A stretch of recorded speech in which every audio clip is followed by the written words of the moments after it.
On October 19, 2025, 4 thieves walked into the Louvre Museum in broad daylight. 7 minutes later, they vanished into the Paris morning with 8 priceless pieces of French royal jewellery. Napoleonic-era treasures that had survived revolutions, wars, and centuries of upheaval were gone in the time it takes to make a cup of tea. But here's what most people don't understand. The real crime wasn't the theft itself. It was what happened next. Because when royal jewels are stolen, they don't simply disappear. They are systematically destroyed, their identities erased, their stories silenced forever. And the race to save them? It's already lost before most of us even know it's begun. Today, we're going inside the shadowy world where priceless becomes pawn, where history is melted into anonymous gold, and where the jewels that once adorned empresses are reduced to fragments that will never sparkle in the light again. The moment everything changes. Let me take you back to that October morning. The Louvre's Galerie d'Apollon, a hall so magnificent it takes your breath away, housed these treasures behind protective glass. Among them, a sapphire and diamond set rumoured to have belonged to Marie-Antoinette herself. Empress Eugénie's legendary pieces. Jewels that had witnessed the rise and fall of empires, that had been worn at coronations and carried through exile. The thieves used a basket lift and scooters. 7 minutes.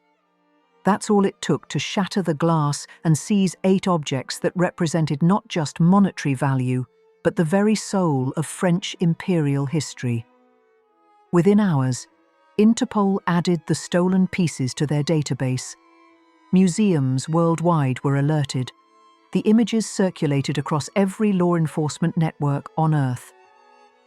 But here's the devastating truth that art crime experts know all too well. If the thieves aren't caught within the first 48 to 72 hours, those jewels, as we know them, are already gone. Arthur Brand, the legendary art detective known as the Indiana Jones of the art world, said something chilling about this heist. The thieves have nowhere to go with such famous pieces. But that doesn't mean the jewels are safe. It means something far worse. It means their only value now lies in their destruction. The race against time. Imagine you're holding a piece of history in your hands. A diamond that once caught the light at Versailles.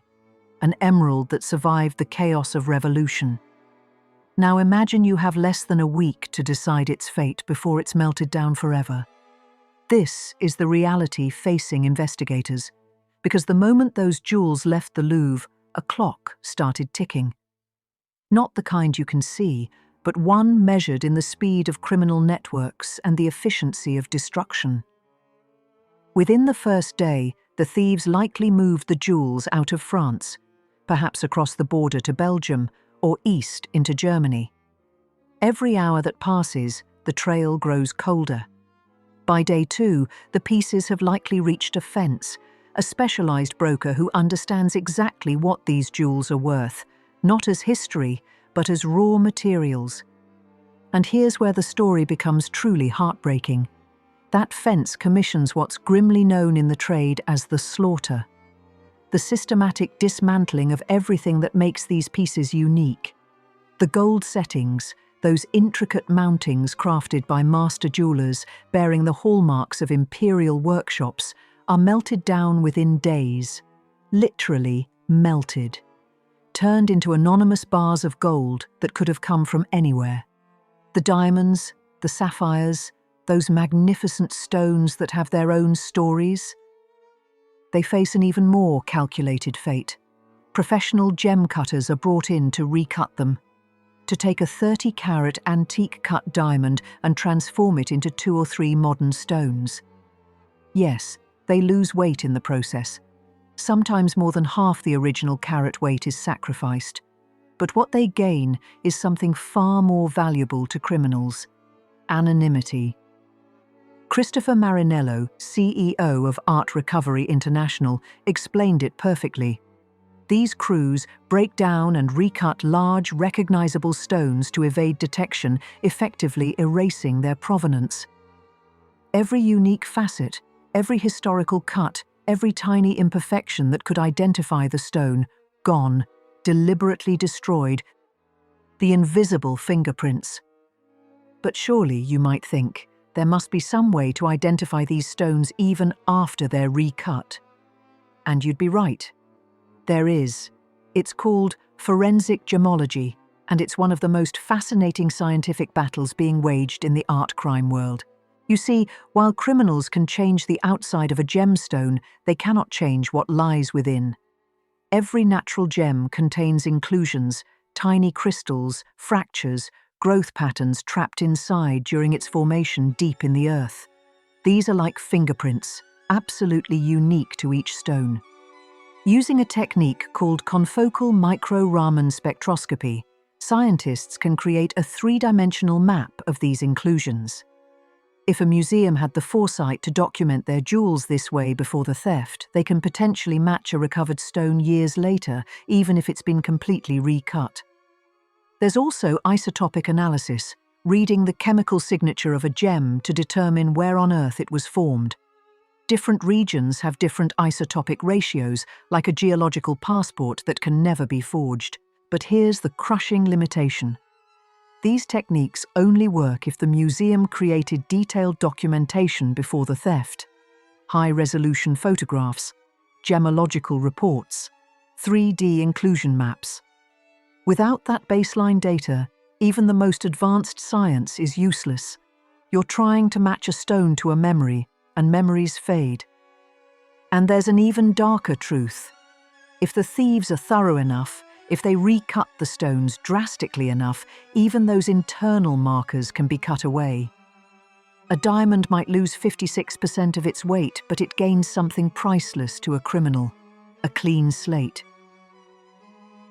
Where jewels go to die. So where do these transformed stones end up? The answer takes us on a journey through the world's diamond capitals, to cities where legitimate and illicit gems flow together like rivers meeting the sea. Antwerp, Belgium, just hours from Paris, has been a global diamond hub for centuries. Its diamond district handles enormous volumes of stones daily, providing perfect cover for a few more to slip into the stream. Experts speculated the Louvre diamonds could find cutters as close as Antwerp. Then there's Surat, India, the world's largest diamond cutting and polishing centre. 90% of the world's diamonds pass through this city. In that vast ocean of stones, a few recut royal diamonds could disappear without a trace. Dubai's gold souks and jewellery markets offer another avenue. Israel's Ramat Gan Diamond Exchange, Hong Kong's high-volume trade shows. Each of these cities represents a doorway through which stolen history can be laundered into the legitimate market. But the cruelest irony, these stones might eventually be sold back to us, set into new jewellery with fabricated provenance, certified by gemological labs that have no reason to suspect anything amiss. A woman in New York or London might one day wear a diamond that once belonged to an empress, never knowing the history that was deliberately erased to put it on her finger. The jewels that vanished. History is littered with royal jewels that simply ceased to exist, and their stories should haunt us. The Irish crown jewels, stolen in 1907 from Dublin Castle, have never been recovered. The jewels of the Order of St. Patrick, 394 precious stones that represented Irish heritage, vanished into thin air. Despite investigations, rumours, and a century of searching, they're presumed destroyed, broken up and sold before anyone could stop it. The Florentine diamond tells an even more tragic tale.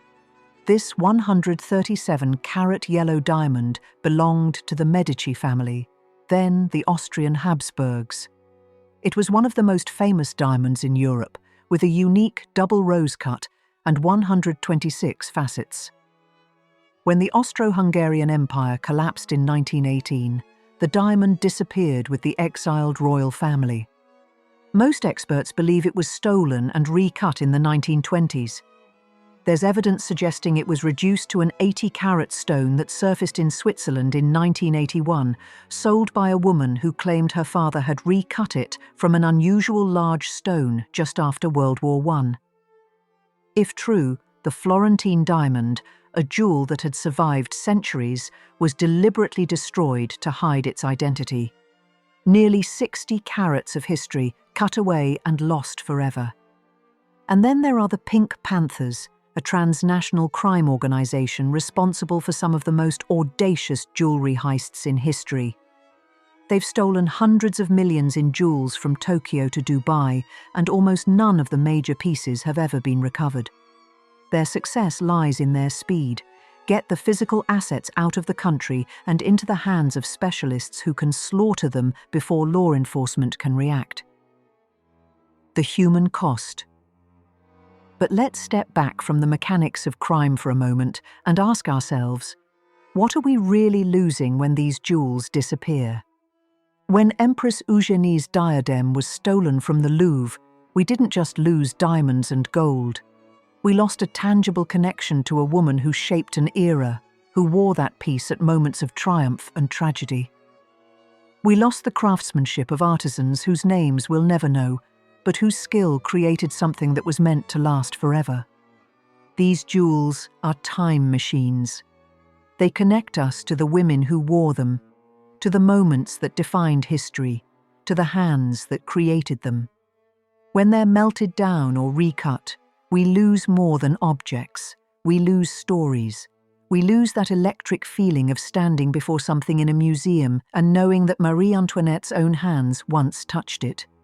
The cultural heritage expert who said that objects orphaned of their context no longer speak understood this profound loss. A diamond in a new setting might be beautiful, but it's mute. It can't tell us about the coronation where it first sparkled, or the revolution it survived, or the woman who treasured it. As I write this, those 8 pieces from the Louvre are likely already transformed beyond recognition. The gold has probably been melted. The stones are being recut, if they haven't been already. With each passing day, the chance of recovering them as they were diminishes to nothing. But here's what we can hold on to: the memory, the photographs, the documentation that allows us to keep their stories alive even if the physical objects are lost. And the determination of investigators, gemologists, and art recovery specialists who refuse to give up, who understand that every recovered jewel is a victory against those who would erase history for profit. The Louvre Heist reminds us that our cultural heritage is fragile, that the treasures we assume will always be there can vanish in 7 minutes. And that the true crime isn't just theft, it's the deliberate destruction of beauty, history, and memory. Perhaps somewhere, years from now, a gemologist will examine a stone and notice something unusual in its inclusions. Perhaps a fragment of one of these pieces will be identified and returned. It's happened before. But for now, we must accept that 8 pieces of French imperial history have likely been silenced forever. Their stories cut away along with their carats, their legacy reduced to anonymous gold bars and stones that will never again catch the light as they once did. If this story moved you, if you believe that history and beauty are worth protecting, please give this video a like and subscribe to our channel. Together, we can keep these stories alive, even when the jewels themselves are lost. Because as long as we remember, as long as we tell these stories, the empresses and queens who wore these treasures are never truly forgotten. Thank you for joining me on this journey into the shadows where priceless becomes porn. Until next time, may we all treasure the beauty and history that still remains.